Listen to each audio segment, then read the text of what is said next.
안녕하세요. 오늘도 소중한 시간을 내어 함께 해주신 여러분, 진심으로 감사드립니다. 잠시 여러분께 한 가지 질문을 드려보겠습니다. 혹시 주변에 이런 사람이 있지 않으신가요? 모임에만 가면 줄곧 자기 이야기만 하는 사람. 처음엔 재미있어 보이지만 시간이 지나면서 사람들이 하나둘씩 그 자리를 피하게 되는 그런 사람 말입니다. 반대로 말은 많지 않지만 한마디만 해도 모든 사람이 귀 기울이는 분도 계시지요?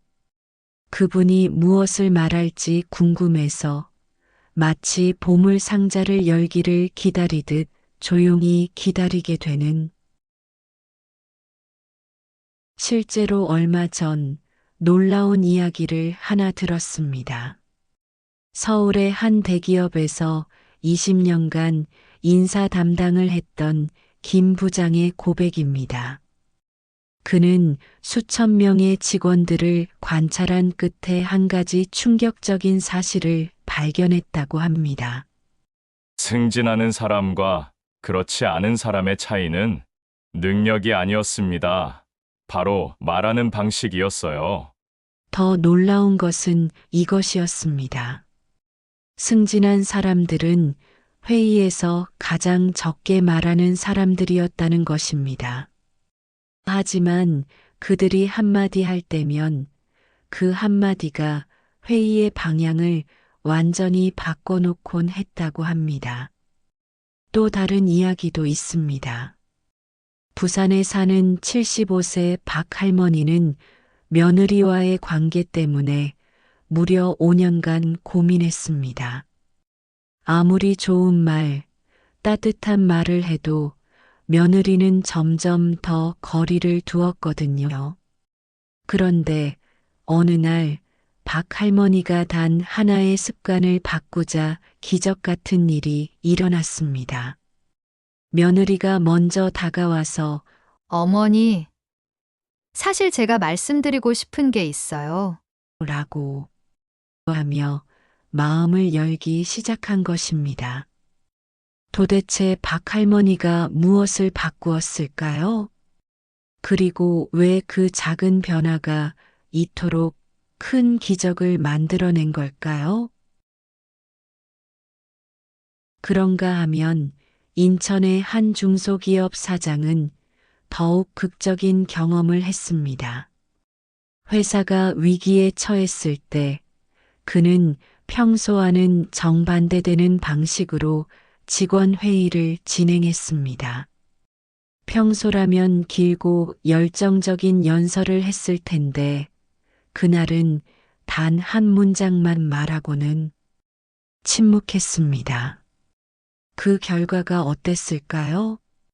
놀랍게도 그날 회의에서 회사를 살릴 아이디어가 쏟아져 나왔고 6개월 후 회사는 완전히 회생했습니다. 그 한 문장이 무엇이었을까요? 그리고 왜 침묵이 그토록 큰 힘을 발휘한 걸까요? 여러분도 분명 경험해 보셨을 겁니다. 좋은 마음으로 한 말인데 상대방이 불편해하거나 도움이 되고 싶어서 조언했는데 오히려 관계가 어색해지는 일들을 말이지요. 대체 뭐가 잘못된 걸까?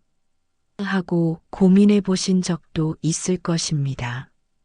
저 역시 젊은 시절에는 말을 많이 하는 것이 친근함의 표현이라고 생각했습니다. 상대방을 위하는 마음에서 이런저런 조언도 많이 했지요.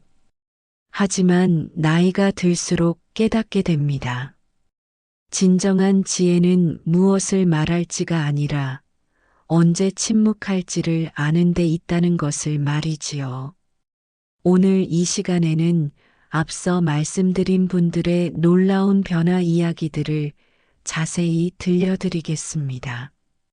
그리고 2000년 전 현자들이 남긴 침묵에 대한 놀라운 지혜도 함께 나누어 보겠습니다. 침묵이 어떻게 관계를 치유하고 신뢰를 쌓고 심지어 위기를 기회로 바꿀 수 있을까요? 오늘은 말이 많으면 결국 다 잃습니다라는 주제로 현명한 사람들의 놀라운 대화 습관의 비밀을 하나씩 풀어가겠습니다. 여러분의 마음에 깊은 울림이 되길 바라며 이제 첫 번째 이야기를 시작해 보겠습니다. 고대 그리스의 철학자 에픽테토스는 이런 말을 남겼습니다. 자연이 우리에게 두 개의 귀와 하나의 입을 주었다는 것은 말하는 것보다 듣는 것을 두 배로 하라는 뜻이다. 얼마나 지혜로운 말입니까? 하지만 현실에서는 어떻습니까? 우리는 듣기보다는 말하기에 더 익숙합니다. 한 회사의 중간 관리자였던 김 부장의 이야기를 들려드리겠습니다. 그는 항상 회의에서 가장 많은 말을 했습니다. 자신의 경험담, 업무 지시사항, 심지어 개인적인 생각까지 쏟아내곤 했지요. 처음에는 열정적이고 소통을 중시하는 리더로 인식되었습니다. 하지만 시간이 지나자 직원들은 점점 그의 회의를 부담스러워하기 시작했습니다. 정작 중요한 의사결정이 필요할 때는 아무도 적극적으로 나서지 않았지요. 그가 잃은 것들을 살펴보면 이렇습니다. 첫째, 신뢰를 잃었습니다. 말이 많은 사람은 종종 일관성을 잃기 쉽습니다.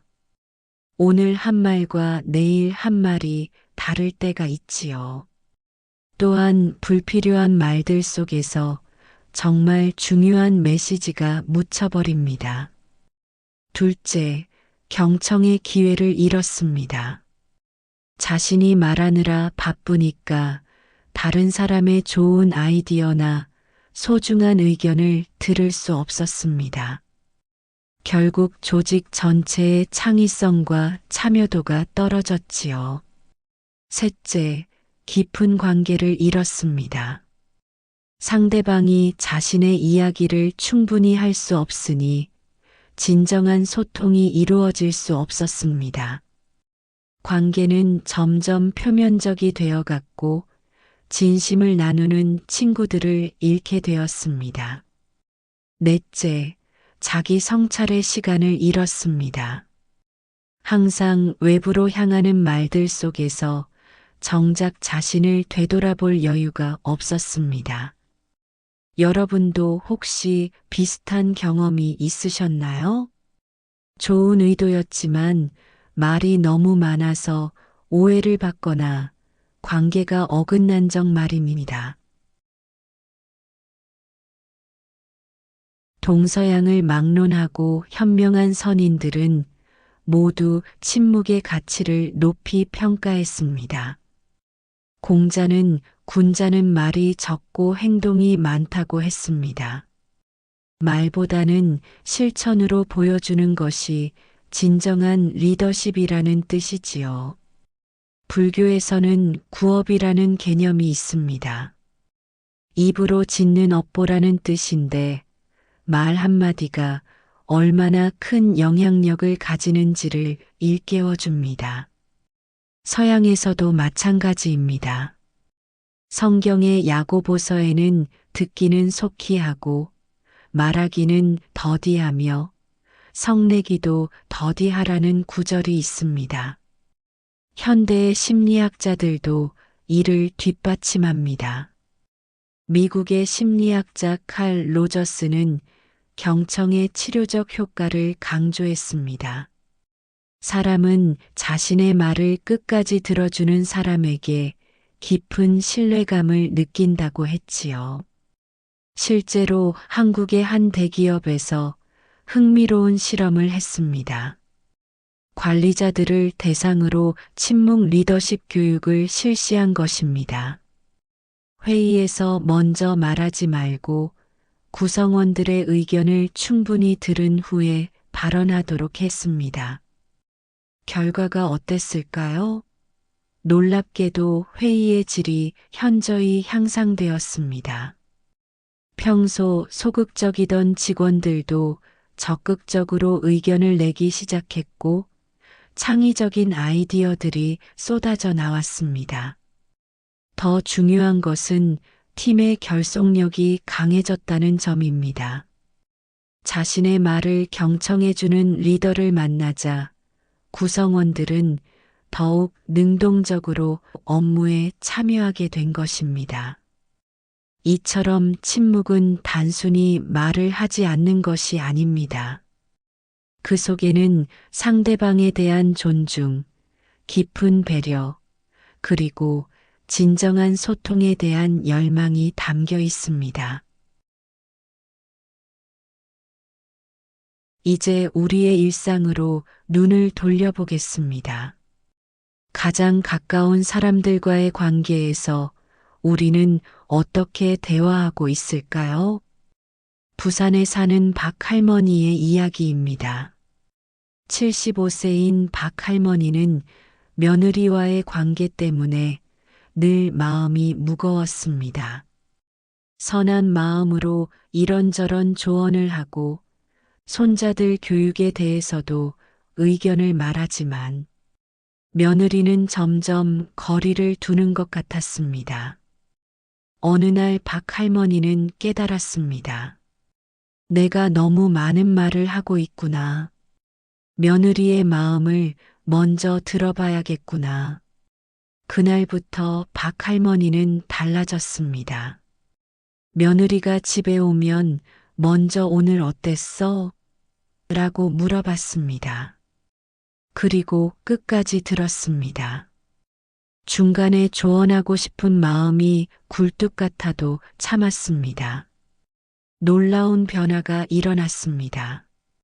며느리가 먼저 다가와서 고민을 털어놓기 시작한 것입니다. 어머니, 사실 요즘 직장일 때문에 스트레스가 심해서 박 할머니는 여전히 조언을 아끼며 말했습니다. 그랬구나. 많이 힘들었겠네. 때로는 따뜻한 차 한 잔을 내어주는 것으로 마음을 표현했습니다. 몇 달 후 며느리는 박 할머니에게 이렇게 말했습니다. 어머니, 제가 말씀드리고 싶은 게 있어요. 어머니께서 제 말을 들어주시니까 마음이 정말 편해져요. 감사해요. 이 이야기에서 우리가 배울 수 있는 것은 무엇일까요? 첫째, 경청은 최고의 선물입니다. 상대방의 말을 끝까지 들어주는 것, 그것만으로도 큰 위로가 됩니다. 둘째, 조언보다 공감이 먼저입니다. 해결책을 제시하기 전에 상대방의 감정을 이해하고 공감해 주는 것이 중요합니다. 셋째, 침묵도 표현의 한 방법입니다.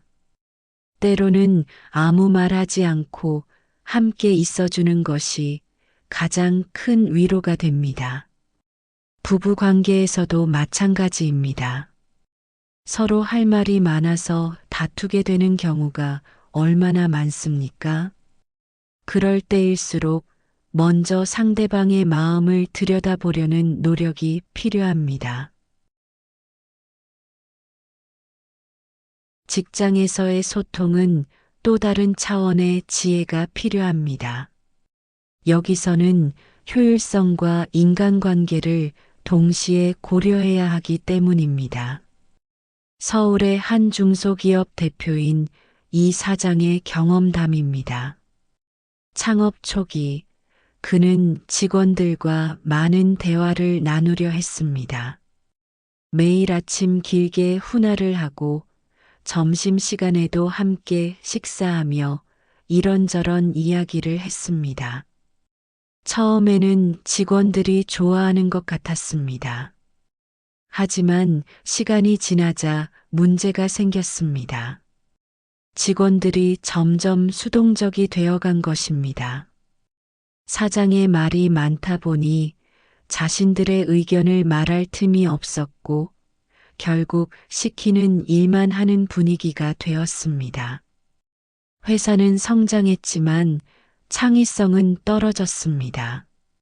새로운 아이디어나 개선 제안이 나오지 않았습니다.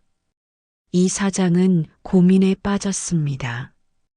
그때 한 컨설턴트가 조언했습니다.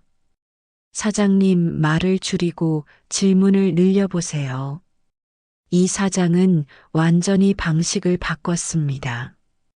아침 훈화 대신 짧은 인사를 했습니다. 회의에서도 먼저 발언하지 않고 직원들에게 질문을 던졌습니다. 이 프로젝트에 대해 어떻게 생각하세요? 더 좋은 방법이 있을까요? 어려운 점이 있다면 무엇인지 말씀해 주세요. 놀라운 변화가 일어났습니다. 평소 말이 없던 직원들도 하나씩 의견을 내기 시작했습니다. 그들이 가지고 있던 경험과 아이디어들이 쏟아져 나왔습니다. 직장에서의 현명한 대화 습관을 정리하면 이렇습니다. 첫째, 질문하라. 답을 주기보다는 생각할 거리를 던져라. 둘째, 기다려라. 상대방이 충분히 생각하고 대답할 시간을 주어라. 셋째, 인정하라. 좋은 의견이 나왔을 때는 즉시 인정하고 격려하라. 넷째, 요약하라. 길게 설명하기보다는 핵심만 간결하게 전달하라. 나이가 들수록 진정한 친구의 소중함을 더욱 느끼게 됩니다. 그런데 오랜 친구일수록 오히려 말을 함부로 하기 쉽습니다. 워낙 오래 알던 사이니까 라는 생각 때문이지요. 인천에 사는 최할아버지와 김할아버지의 이야기입니다. 두 분은 40년 지기 친구였습니다. 매주 같은 공원에서 만나 바둑을 두며 이런저런 이야기를 나누었지요. 그런데 어느 날부터인가 최할아버지는 김할아버지와 만나는 것이 부담스러워지기 시작했습니다. 김할아버지가 자신의 자랑이나 남의 흉을 너무 많이 하는 것 같았기 때문입니다. 우리 아들이 또 승진했다더라. 옆집 영감이 또 실수했다더라. 요즘 젊은 것들은 예의가 없어. 처음에는 맞장구를 쳐주던 최할아버지도 점점 지쳐갔습니다. 정작 자신의 고민이나 기쁨을 나눌 기회는 없었기 때문입니다. 하지만 최할아버지는 40년 우정을 포기하고 싶지 않았습니다. 그래서 조금씩 대화 방식을 바꿔보기로 했습니다. 김할아버지가 자랑을 할 때면 그렇구나라고 짧게 맞장구를 치고 대신 요즘 몸은 어때? 라고 안부를 물었습니다. 누군가의 흉을 볼 때는 화제를 다른 곳으로 돌렸습니다. 그리고 무엇보다 중요한 것은 자신도 말을 줄였다는 점입니다. 불평이나 자랑 대신 감사한 일들을 짧게 나눴습니다. 오늘 공원의 꽃이 참 예쁘게 피었네. 날씨가 좋아서 기분이 좋아. 자네와 바둑 두는 시간이 즐거워. 몇 달 후 김할아버지도 변화했습니다. 자랑이나 불평이 줄어들고 두 사람은 더 깊이 있는 대화를 나누기 시작했습니다. 건강 걱정, 가족에 대한 고마움, 앞으로의 소망 등을 진솔하게 나누게 되었지요. 친구 관계에서 중요한 것은 상호 균형입니다. 한 사람이 계속 말하고 다른 사람이 계속 들어주는 관계는 오래 갈 수 없습니다. 서로 말할 기회를 주고 서로 들어주는 관계가 되어야 합니다. 그렇다면 우리는 일상에서 어떻게 이런 지혜로운 대화 습관을 기를 수 있을까요? 몇 가지 구체적인 방법을 제시해 드리겠습니다. 첫째, 3초 규칙을 실천하세요. 말하고 싶은 것이 있을 때 3초만 기다려 보세요. 이 말이 지금 꼭 필요할까? 상대방에게 도움이 될까? 를 생각해 보는 시간입니다. 둘째, 상대방의 눈을 보며 들어주세요. 진정한 경청은 귀로만 하는 것이 아닙니다. 눈으로, 마음으로 들어주는 것입니다. 핸드폰을 내려놓고 상대방에게 온전히 집중해 보세요. 셋째, 그래서 어떻게 생각하세요? 라고 물어보세요. 자신의 의견을 말하기 전에 상대방의 생각을 먼저 들어보세요. 놀라운 지혜를 발견할 수 있을 것입니다. 넷째, 감정을 먼저 인정해 주세요. 상대방이 화가 나 있거나 슬퍼할 때 해결책을 제시하기 전에 많이 힘드셨겠어요 라고 공감부터 해주세요. 다섯째, 하루에 한 번은 침묵의 시간을 가져보세요. 산책할 때, 차를 마실 때, 잠들기 전에 조용히 자신을 돌아보는 시간을 가져보세요. 내면의 목소리에 귀 기울이는 연습입니다. 여섯째, 칭찬은 구체적으로, 비판은 신중하게 하세요. 잘했어 보다는 이 부분을 이렇게 해주셔서 정말 도움이 되었어요 라고 구체적으로 표현하세요. 비판이 필요할 때는 사실에 집중하고 인격 공격은 피하세요. 말을 줄인다는 것은 단순한 기술이 아닙니다. 그것은 마음 깊은 곳에서 일어나는 변화입니다. 우리가 말을 많이 하는 이유를 돌아보면 대부분 불안감 때문입니다. 인정받고 싶어서, 오해받지 않으려고, 관심을 끌고 싶어서 말을 많이 하게 됩니다. 하지만 진정한 자신감은 침묵에서 나옵니다. 자신을 증명하려 애쓰지 않아도 되는 평온함, 상대방을 온전히 받아들일 수 있는 여유, 그것이 진정한 성숙함입니다. 노자는 이렇게 말했습니다. 아는 자는 말하지 않고 말하는 자는 알지 못한다. 이는 지식을 자랑하지 말라는 뜻이 아닙니다. 진정으로 깊이 아는 사람은 함부로 말하지 않는다는 의미입니다. 말의 무게를 알기 때문이지요.